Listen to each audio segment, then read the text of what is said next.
Hi, how are you all?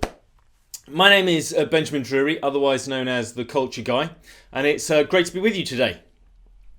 Now, when I'm working with my clients, my job is to answer a very, very simple question. A question that people have been searching for the answer for since hunter-gatherers came together as tribes when their very survival depended on the answer.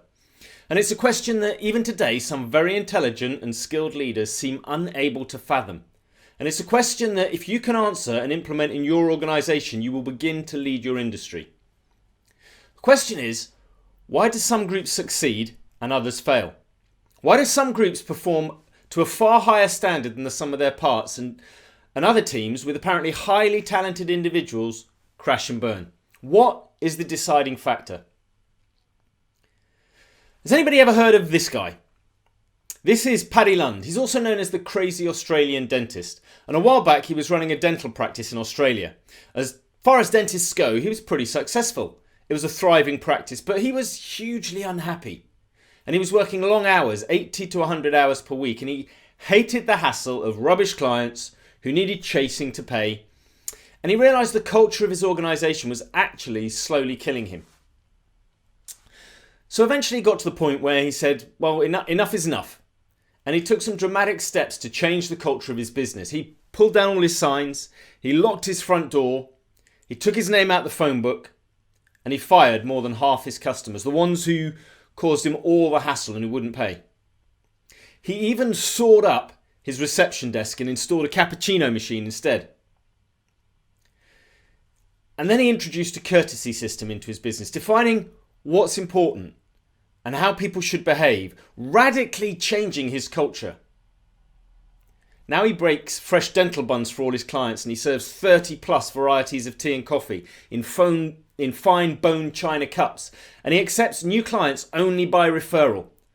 And here's the interesting part. He now only works 23 hours a week, but he earns 2.5 times as much income. He loves going to work, he is really happy, and he did it by redefining culture and creating a place where his team actually wants to work and his customers love. Or a more modern version. Recently I did some work with a company called PCR in London. I was asked to come in and talk to the founders about how they can improve their culture to reduce staff turnover and help build a structure so that founders can get some time back and allow them to spend more time out of the office building the business without having to worry about what happens in the office when they're gone. So we decided to make a couple of small changes to working patterns that actually cost the company nothing to implement and had a far greater impact than even I expected. But it certainly rectified the problems that they had. So firstly, we introduced unlimited holiday, and secondly, we made the working day more flexible, essentially allowing people to work when they like. And when we started, the founders were a little bit skeptical about the impact and a little bit worried, particularly about the unlimited holidays and nobody coming into the office. So we trialed it for a month, and if it worked in that month, we were going to trial it for 3 months, which is exactly what we did. We extended the trial to 3 months, and after 3 months, I got back to them to discuss the results. And the first thing they told me was that the first 3 months of the year was the best quarter they'd had in the company's 6-year history in terms of revenue. Productivity was up by 40%. No one had handed in their notice during the first 3 months, despite them having at least one person per month on average previously. And the real kicker, and this is what really got me, was the amount of holiday taken in the first 3 months was exactly proportional to the same amount taken in the previous year. And just as importantly, the founders have been able to travel around the world, building their business, which they were unable to do previously, and that was the problem we were trying to solve. And what you'll find is small and often inexpensive changes to your culture can have a massive impact on your time and your freedom, as well as your bottom line. Here's another example. This is Samuel Pierpont Langley. Many of you have probably never heard of this guy. And at the turn of the last century, he was at the forefront of an emerging billion-dollar market. He had some of the most brilliant minds in the country at his old university, Harvard, and his work at the Smithsonian. He had the most brilliant minds in the country working on the problem he was trying to solve. And he also had access to what, in today's terms, would amount to about 10 million in seed funding. Who wouldn't want that right now? He was absolutely primed for success and his investors were betting heavily on him as well. Yet, like the other examples, he was beaten by a couple of bicycle repairmen from Dayton, Ohio. You see, both teams were looking to solve the problem of human flight. And in December 1903, after weeks of delays and broken propeller shafts and a couple of failed attempts that crashed on landing, Langley blamed his pilots. He blamed his engineers. He blamed anyone. And he had a really public tantrum, despite his superior financing and clearly superior team. And so he quit. And then 10 days later, on December the 17th, 1903, in North Carolina, Orville Wright, with the help of his brother, became the first person to fly. 2 small-time store owners had built a culture of curiosity and discovery, systematically solved problem after problem, lurching from failure to failure until they didn't fail. And so even when you are tiny and you are David, you can still beat the giant Goliath with the right culture. But let's take a step back. What exactly is culture? Let's try and explain with a hypothetical example. Imagine one day you bump into an old school friend, someone you haven't seen for a few years since you left school, which is quite a few years for some of us, I know. He's just moved back into town, he doesn't know many people, and from what you can recall, he seemed a reasonably sensible friend at school. So you invite him over for dinner the next evening. You catch up with him, maybe help him out, perhaps rekindle a friendship. The next evening rolls round, you tidy your house, you set the table, you cook a wonderful meal, delicious menu. You ready yourself for some rich food, excellent wine, erudite conversation. And then your guests arrive. Pleasantries are exchanged, you introduce them to your other half, and you all sit down to enjoy your evening. Then things get weird. Not good weird, really uncomfortable weird. Your guest doesn't wait to be offered food or to be served, but instead he starts grabbing food and filling his plate, fast and high. More than half the food is gone before you have a chance to even pull in your chair. When was the last time this person ate? When was the last time this person had human contact, come to think of it? Once satisfied that he's got enough food in front of him, he starts shoveling it in like a starved animal, barely breathing, only occasionally using cutlery, seemingly unaware that other people are involved in this social occasion. Apparently, he's in technology, although you hardly get a chance to ask much, as he doesn't stop talking for the whole hour, save to swallow the food he hasn't already spat on the table. And it's not just the constant talking. It's the language he uses. You start to feel a little nauseous with the quality and volume of swearing that's being uttered. Words never spoken in your house before. Some you've never even heard of before. The table manners, the language, the rudeness, the lack of common courtesy, the lack of social awareness. Who is this person? How are you feeling right now listening to that story? Does it make you feel tense, annoyed, frustrated? Are you really uncomfortable? How would you be feeling if it was actually happening in your home? I know the thought makes me feel quite anxious. I would want it to be over as quickly as possible, but I wouldn't know what to do if the situation really happened. Should I be polite, finish dinner quickly, feign tiredness, usher him out of the house, remember never to invite him again? Or should I perhaps challenge the behaviour? What's the best and quickest way to end this nightmare? Should I ask him to actually behave more appropriately? And that is exactly what culture is, that little word, appropriately. The unwritten rules and values that you consider normal, the standards of behaviour that you would reasonably expect other people to follow. In my home and family, we're creating a culture. It may not be explicitly defined, but it's there. The standards of behaviour. How we speak to each other, how we shouldn't speak to each other, the etiquette of politeness.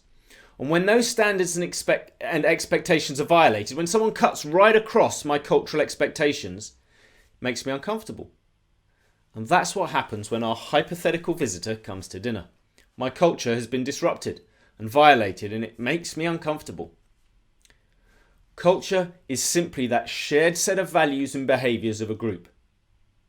It's derived from the Latin word cultura, which means to care for or to grow. A culture is simply an environment where things grow. Good things grow. Weeds can grow. What grows depends specifically on the culture, but something will grow. You see, any place where two or more people gather for a purpose, a culture will exist, whether it's two people in a relationship, a few children in a group of friends at school, or swathes of employees in a multinational corporation. When groups join up to achieve something, a shared set of values and beliefs will arrive. Either explicitly defined or unwritten, there will be rules and expectations of how you behave, just like in your house when the guest comes to dinner. Organically grown or deliberately cultivated, it will happen, and it will affect every part of your organisation, from the hiring to the decor, how you run your meetings to how you answer the phone, the leadership, the dress code, your marketing, your metrics and your rewards, everything. And if it affects everything, why do we not spend more time on it? You wouldn't hire your board of directors with an ad like this. Anyone can apply. First 8 people get the job. Yet this is how most people and most organisations approach their culture. We need to be far more explicit about it. Now, culture can be seen as a bit touchy-feely, ethereal concept, including table tennis tables and beanbags, but there is clear scientific research behind the impact culture has. So before we move on to how-to, I just want to take a quick detour to understand why culture has such a big impact and why it should be the most important concern for our organisational leaders. Let me tell you about a designer named Pete Skillman. He was asking the same question we're asking today. How does one group of people outperform the sum of their parts and outperform other groups of highly skilled people? And Skillman studies teamwork, and he conducted a very interesting experiment that clearly demonstrates the power of building and the need to build the right culture. You see, Skillman took groups of 4 at a number of universities around the world in different cultures, the US, Japan, Europe, and he challenged each group to build the tallest tower they possibly could with the following supplies: 20 sticks of uncooked spaghetti, 1 yard of sellotape, 1 yard of string, and 1 standard size marshmallow. The only rule was that once they'd finished the tower, the marshmallow had to be put on the top. And there were teams of lawyers, there were teams of engineers, there were teams of CEOs, there were teams of MBA students. There were other teams as well. And there were also teams of early years school children, aged 6 to 7 years old. And the adults, when they started the task, got right to work organising and planning and coming up with designs and strategies, dividing up the tasks and doing everything you expect highly competent leaders to do. Thinking strategically, planning accordingly, and acting. The kids just started to grab materials and stick stuff together. They didn't plan or organise. They barely spoke at all. They were just trying to stuff stuff together, having fun. And I bet you can guess who ended up with the tallest towers. In dozens of experiments across several different cultures, with the exception of structural engineers who had a massively unfair advantage, the children built towers that were on average 20% higher than the next best group, which happened to be CEOs. The kids' towers were 150% higher than the business students and 65% higher than the lawyers. How in the hell was a group of 6-year-olds able to outperform teams of intelligent, educated, and highly successful adults? Well, the answer lies in the work of a computer science professor called Alex Pentland. And Pentland runs the Human Dynamics Lab at MIT in the US. And he's been studying human interaction in successful groups for decades. And Pentland's research discovered a very interesting concept in group performance. In order for groups to perform at their highest level, the people in the groups have to feel safe. They have to feel like they belong. We're not necessarily talking about physical safety, but a safe place to be yourself and express yourself. Which, when you think about it, actually makes a lot of sense. Imagine you could stop listening to the primitive, insecure voice in your head, the one that says, "Am I good enough?" We all have one and it pops in when we least want it to. How do I behave here? What's the norm? What will these people think if I say this or do that? What if I fail? How will people treat me if I get it wrong? How will people treat me if I don't do it? What's the pecking order in this group? Where is my place? Am I happy with that place? If you could get rid of all that noise ringing around in your brain, how much better would your work be? Would your life be? How much less time would you waste worrying? We all have that little lizard, that voice, the lizard brain, asking us asking all those belonging questions coming from the primitive, almost subconscious base of our brain. And it's designed to do one thing only. It's designed to answer the question, is it safe here? Am I safe? Is there danger here that I need to deal with? And that voice is designed to keep us alive. It was all well and good when we lived in caves and hunted and had to worry about lions and bears attacking us and the other tribes killing us.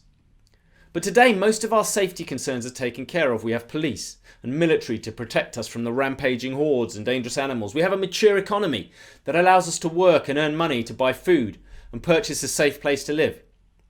So now your lizard brain is like, well, okay, all that's taken care of. What else can I worry about? What else is dangerous? What else is a threat?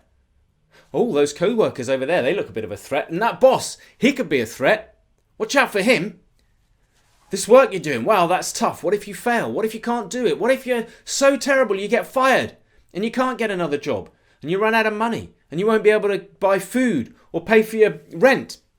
And then you'll become homeless and then you'll have to worry about lions and bears attacking you again. The little voice in our head can be relentless sometimes, constantly looking to protect us from possible danger. It manifests itself in modern society as stress, the constant concern that you won't be able to live up to expectations of others, and therefore no longer belong. But what if we could take all that away and let you play like the kids in Stillman's experiment? And that's exactly what defining and implementing a clear culture helps you do. Create a safe place. And Pentland's research showed that creating a place of belonging, a place of safety where we silence that voice, creates the environment, the culture for teams to do their best work, to perform above themselves. You see, in his experiments, the MBAs and CEOs weren't just thinking about the task at hand, how to build the tower. They were also navigating group dynamics. Who's in charge? What are the rules of these interactions? Can I take charge? How will people react if I just got on and did it? If I have an idea, can I share it? What if it's not a good idea and it gets shot down? What if I don't share it and it's brilliant and someone else has the same idea? All these questions are running around in our brain. All this is going on, mostly subconsciously, clouding and crowding the ability of the MBAs and the CEOs to do the job. It's what we call politics. How do I fit in and interact with these people in a way that gets me what I need and what I want? But the 6-year-olds weren't worried about any of that. Their lizard brains were quiet. They'd been fed. They'd had a place to live. They had spaghetti and marshmallows to play with. What's not to love? They had yet to learn the dangers of person-to-person interaction. They weren't worried about group dynamics and pecking orders and cultural norms. They were focused on the task at hand, building awesome towers. They were safe. They belonged. And that is what made all the difference. Group culture is one of the most powerful forces on the planet. We sense its presence inside successful businesses, championship teams, thriving families. We sense when it's absent or when it's toxic. The Wright brothers did not win over Langley because they were smarter, although we like to think this, but because they felt safer. Paddy Lyon didn't build a better dental practice because he was the best dentist, but because he built a safer place for his team. Understanding all this is fairly easy. It's not difficult to see how creating a place of safety makes it easier for people to perform. But it's really not easy to implement, otherwise everybody would be doing it. And I'd be out of a job. It'll take effort and energy, and you will probably have to face some opposition in your organisations. That is all a normal part of change. You will probably have some false starts as well. Again, that is not unusual. Implementing culture is part science and part art, and the more you work at it, the better you get. And I can give you a simple framework to help you start this process. It's what I call the one framework. Now, essentially, there are 4 things an organisation needs to do to build the right culture. And when I say the right culture, I mean the right culture for your context, for your organisation. It is not one single right culture. There's lots of different cultures. One person's trash is another person's gold. You have to define the right culture for your organisation. And there is no one size fits all, but there are 4 key elements that everyone needs to consider and get right to build authentic, consistent, coherent culture. Number 1, be explicit about your one purpose. Define something amazing for your people to be excited about. This is about knowing your why, the reason your organisation exists, and where you're trying to get to. Define something amazing, worth getting out of bed for. It should include your core values, how you want to go about doing business, those shared behaviours we've already mentioned. That's your purpose. Then you need to gather one team. Find passionate people to journey with. Get the right people on the bus, as Jim Collins said. Find people that are excited about helping you fulfill the mission. It makes it much easier to manage them and grow your business if people are up for the journey, if they want to put their shoulder to the purpose you've defined.